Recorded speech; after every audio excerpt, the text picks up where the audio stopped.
Le Digital Services Act impose de nouvelles obligations aux plateformes. Quel type de contentieux peuvent émerger? Le DSA marque-t-il un tournant dans la régulation du numérique en Europe? On en parle tout de suite avec mon invité, Ella Barda, associée chez Signature Litigation. Ella Barda, bonjour. Bonjour Arnaud. Alors, le Digital Services Act impose de nouvelles obligations aux plateformes numériques. On va voir ensemble dans le détail ce DSA, mais tout d'abord, est-ce que le DSA se distingue des précédentes régulations du numérique et pourquoi était-il nécessaire ? Alors, le DSA, en fait, vient moderniser la directive e-commerce de 2000, qui était devenue quelque peu obsolète face à l'essor des plateformes numériques et des réseaux sociaux au cours des 20 dernières années. L'objectif de ce texte, c'est donc d'adapter le cadre juridique aux problématiques actuelles en responsabilisant davantage les plateformes sur la gestion des contenus illicites. En fait, il s'agit d'assurer que ce qui est interdit hors ligne le devienne également en ligne, tout en préservant la liberté d'expression et l'innovation. C'est vraiment cette recherche d'équilibre qui a conduit le législateur européen à introduire des obligations graduées selon la taille et l'influence des acteurs, avec quand même un accent particulier sur les très grandes plateformes et les très grands moteurs de recherche, qui sont les acteurs qui comptabilisent plus de 45 millions d'utilisateurs chaque mois au sein de l'Union européenne. Et donc la nouveauté du texte, c'est qu'il crée de nouvelles obligations donc à la charge de ces plateformes, en leur imposant par exemple, alors s'agissant des très grandes plateformes en particulier, de procéder à une analyse des risques systémiques liés à l'utilisation de leurs services. Ça veut dire quoi ? Ce sont tous les risques en fait, qui découlent, par exemple, la diffusion à grande échelle des fake news ou des discours haineux, ou alors des risques d'ingérence ou de manipulation dans le cadre des processus électoraux, par exemple. Donc, ces plateformes doivent procéder à cette analyse de risque et aussi, surtout, prendre des mesures pour les atténuer. On peut aussi citer un grand nombre d'obligations visant à plus de transparence imposée pour ces plateformes, typiquement plus de transparence pour les publicités, par exemple, qu'elles diffusent. Alors, on a vu le cadre juridique du DSA. On va s'intéresser au premier litige post-DSA.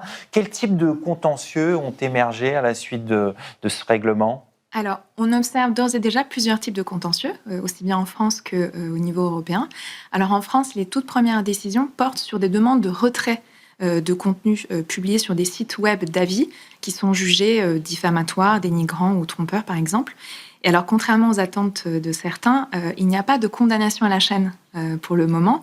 Les juges rappellent, de façon d'ailleurs assez pragmatique, qu'il appartient aux parties d'identifier précisément les propos litigieux, de les qualifier juridiquement, c'est-à-dire d'expliquer en quoi est-ce que ces propos sont illicites, et enfin de démontrer l'existence du préjudice allégué pour pouvoir obtenir la suppression de ces contenus. À l'échelle européenne, pour le moment, les recours introduits sont ceux qui sont portés par les plateformes elles-mêmes, souvent pour contester leur désignation comme très grande plateforme, puisqu'on a vu que de ça découlait un grand nombre d'obligations assez contraignantes. Alors, jusqu'à maintenant, ces recours n'ont pas vraiment abouti. On peut citer tout récemment la décision du 3 septembre 2025 du tribunal de l'Union européenne qui a rejeté le recours de Zalando qui contestait donc sa désignation, ce qui emporte donc pour elle des obligations renforcées. D'autres recours aussi qu'on peut citer, ceux de Meta et de TikTok pour contester la décision de la Commission européenne fixant une redevance de surveillance. Alors, pour les très grandes plateformes, de quoi il s'agit ? C'est une somme annuelle qui est fixée, qui est due par les plateformes pour financer les activités de surveillance de la Commission européenne, qui est en fait l'autorité de supervision pour ces très grandes plateformes. D'accord. Alors, c'est un petit peu technique, mais Meta et TikTok ont obtenu gain de cause, donc on fait annuler la décision, mais ça portait sur la méthodologie de calcul de la redevance, mais le principe même donc de la redevance n'a pas été remis en cause. Donc, on voit qu'au niveau européen, pour le moment, le contentieux se concentre sur les grands acteurs du numérique, ce qui est d'ailleurs logique, parce que ce sont elles qui sont en première ligne. Bien sûr. Et on voit que la qualification aussi de grandes plateformes, de très grandes plateformes, est centrale pour l'application après des obligations renforcées. On va venir maintenant sur le côté de la responsabilité des plateformes. On sait qu'elles doivent modérer les contenus illicites. Comment concrètement se fait cette modération ? Jusqu'où ça doit aller ? Et est-ce que le DSA change leur responsabilité ? Alors, le DSA n'impose pas d'obligation de résultat, mais plutôt de moyens renforcés. Ça veut dire que les plateformes doivent mettre en place des mécanismes efficaces de signalement et de traitement des contenus illicites. En revanche, elles ne sont pas tenues à une obligation générale de surveillance, en fait, plus généralement. C'est un principe qui existait déjà sous l'empire de la directive, mais qui est réaffirmé avec force par le DSA. Pas d'obligation générale de surveillance. Ces plateformes bénéficient par ailleurs d'un principe d'exonération de responsabilité dans 2 cas, si elles peuvent établir qu'elles n'avaient pas connaissance des contenus illicites ou alors qu'elles ont agi rapidement pour retirer l'accès à ces contenus ou pour les supprimer dès lors qu'elles en ont eu connaissance. Sur la suppression justement des contenus, le tribunal judiciaire de Paris a été saisi à l'occasion de plusieurs affaires et a confirmé que la simple allégation d'illicéité ne suffit pas. C'est ce que j'indiquais en début de cette intervention. Pourquoi il faut des éléments concrets. Je peux ici citer la décision du tribunal judiciaire de Paris du 5 septembre 2025, donc assez récent, qui a rejeté la demande de retrait d'une vidéo publiée sur TikTok qui aurait été constitutive, selon la société demanderesse, d'une pratique commerciale trompeuse par diffusion de faux avis. La société ici produisait notamment une copie d'une plainte pénale qu'elle avait déposée auprès du procureur de la République. Le tribunal a donné raison à TikTok, à juste titre, en jugeant que le simple dépôt d'une plainte ne suffit pas, qu'il fallait ici démontrer en quoi précisément les propos tenus dans la vidéo étaient illicites. On peut citer une autre décision intéressante du tribunal judiciaire de Paris du 24 avril 2024, rendue à l'encontre de Meta cette fois-ci, qui portait sur les mesures, sur la mise en place de filtres. D'accord. Donc, on le disait, le DSA oblige les très grandes plateformes à prendre des mesures proactives pour lutter contre les risques systémiques. Ici, Meta avait demandé la rétractation d'une ordonnance qu'il avait enjoint à imposer des filtres, pour filtrer les publicités illicites qui utilisait en fait le nom d'une enseigne assez célèbre, le groupe Casino Barrière, pour promouvoir une activité en ligne, une activité de jeu en ligne contrefait.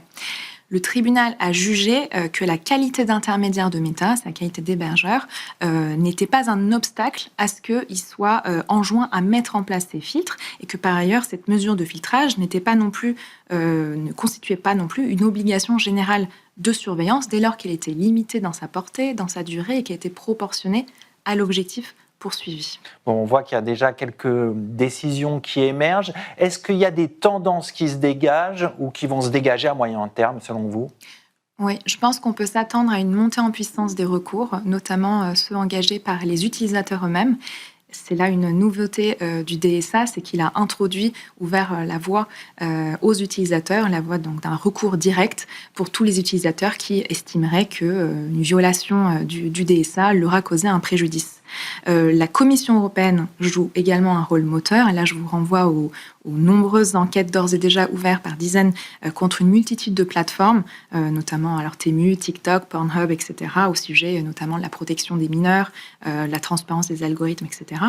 Je dirais aussi qu'il faudra être attentif à l'évolution de la jurisprudence française comme européenne, puisque celle-ci va venir préciser les contours de ces obligations mises à la charge des plateformes, mais également va nous donner des clés sur l'interprétation et l'articulation de ces obligations vis-à-vis des autres principes posés par le DSA, mais également plus généralement par rapport aux libertés fondamentales.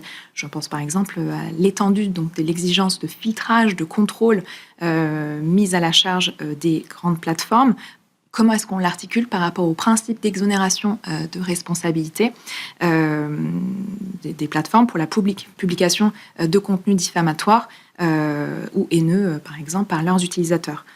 Donc, en résumé, oui, je pense que le DSA ouvre une nouvelle ère de contentieux et que les plateformes devront s'adapter à une surveillance accrue. Bien, on va suivre de tout ça de près. Merci Ella Barda. Je rappelle que vous êtes associée chez Signature Litigation. Merci beaucoup. Tout de suite, l'émission continue. On va parler de licenciement nul pour cause de preuves illicites.